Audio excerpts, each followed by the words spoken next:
ऐकायचं सत्य आहे काय? पत्रकाराला नेहमी सत्यच ऐकायचं असतं. आता सत्य ऐका. हा काय? माननीय उद्धव ठाकरे त्यांच्यावर मी सुद्धा होतो. राज ठाकरे यांच्या निवासस्थानी आम्ही गेलो. त्यात कोणताही राजकीय कार्यक्रम नव्हता. बरं. काहीही राजकारण नव्हतं. बरं. सत्य असं आहे. बरं. गणपतीच्या वेळेला उद्धवजी हे राजसाहेबांच्या घरी गेले तेव्हा राजसाहेबांच्या आई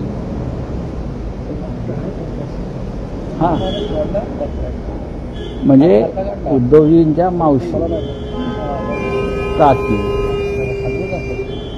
याने निघताना उद्धवजींना सांगितलं की गर्दीमध्ये आपल्याला बोलता आलं नाही. बरोबर. तेव्हा तू परत ये मला भेटायला. बरोबर.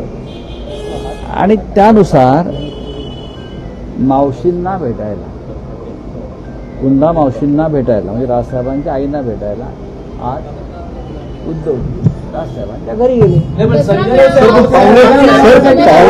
उद्धव ठाकरे 3 वेळा एकमेकांना भेटले. 5 जुलै उद्धव ठाकरेंच्या वाढदिवसाचं अभिष्ट चिंतन आणि आता गणपती. त्यावेळेसही खूप लोक बरोबर होते. त्यामुळे असं म्हटलं जात आहे की राज ठाकरे आणि उद्धव ठाकरेंनी एकमेकांशी नीट बोलणं, सविस्तर बोलणं, यासाठी ही भेट होती. गरजेचं होतं दोघांनी एकमेकांकडे. आज का भेटले हे तुम्हाला मी सत्य सांगितलं. तुम्ही त्याच्यावर विश्वास ठेवला पाहिजे कारण मी सत्य सांगतोय. परवानगी मिळाली आणि आज भेटण्याची परवानगी मिळाली दसरा मेळाव्याची सर आजच.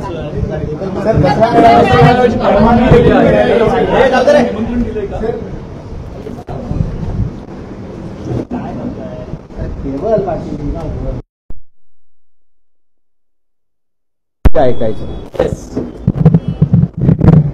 सत्य आहे काय? पत्रकाराला नेहमी सत्यच ऐकायचं असतं. आता सत्य ऐका. हा काय? माननीय उद्धव ठाकरे त्यांच्यावर मी सुद्धा होतो. राज ठाकरे यांच्या निवासस्थानी आम्ही गेलो. त्यात कोणताही राजकीय कार्यक्रम नव्हता. बरं. काहीही राजकारण नव्हतं. बरं. सत्य असं आहे. बरं. गणपतीच्या वेळेला उद्धवजी हे राजसाहेबांच्या घरी गेले तेव्हा राजसाहेबांच्या आई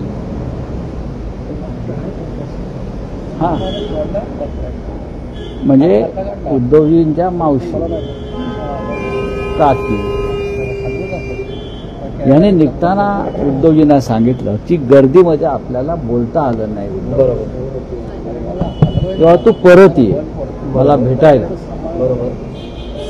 आणि त्यानुसार मावशींना भेटायला, कुंदा मावशींना भेटायला म्हणजे राजसाहेबांच्या आईंना भेटायला आज उद्धव राजसाहेबांच्या घरी गेले. उद्धव ठाकरे 3 वेळा एकमेकांना भेटले. 5 जुलै उद्धव ठाकरेंच्या वाढदिवसाचं अभिष्ट चिंतन आणि आता गणपती. त्यावेळेसही खूप लोक बरोबर होते.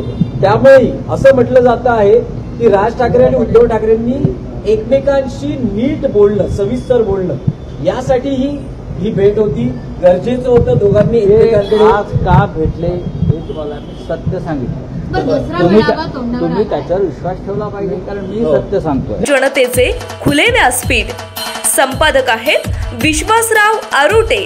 मोबाईल नंबर आहे 94 23 38 85 08. दुसरा मोबाईल नंबर 94 23 46 72 72. तिसरा मोबाईल नंबर 75 88 15 0001.